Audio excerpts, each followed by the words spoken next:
Comanche Nation police officer Ed Bayones coordinated multi-agency training events. Officers from Oklahoma and Texas attended the training. The first day included a court security course on May 4th at Cache Middle School, led by the Director of Training and Operations for Security Concepts and Law Enforcement Officer Randy Harris. What we did this week was a 40-hour court security specialist class.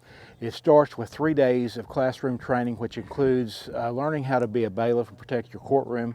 It also learns about court security screening and how to effectively do security screening at your courthouse with legal aspects and everything, to try to make sure that no one brings weapons into the court facility. We also cover some information on explosive recognition and awareness. This is just a refamiliarization courses for law enforcement. And then we talk about modern technology, camera systems and things like that to help protect the courthouse. He said they began with reality-based training, which is force-on-force training. We use paint marking ammo, and we do real-life scenarios. We do a screening station scenario in a courthouse. We do a clerk's window scenario where there is a irate subject at the clerk's window and they have to come and try to de-escalate that situation. We also do a judge's chamber situation where there is a person that has forced their way into the judge's office and they have to go in and deal with that emergency as well.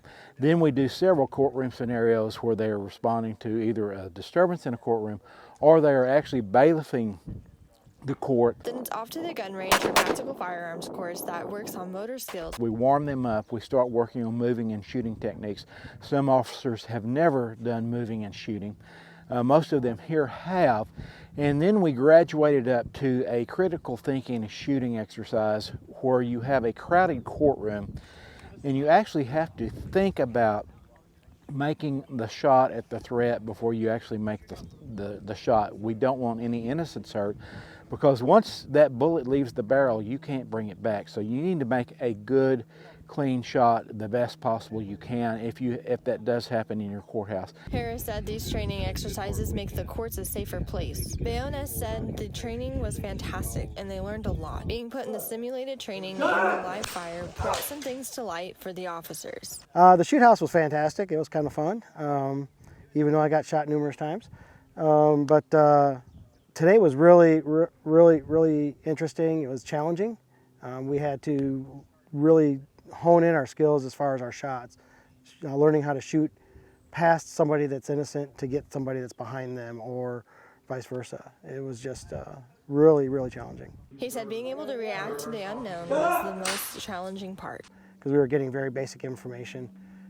Normally we'd be asking for as much information from dispatch as we can get, but we were given very little information. We were going into mostly unknown situations. Bayones said the training went very well. It was nice working with these outside agencies.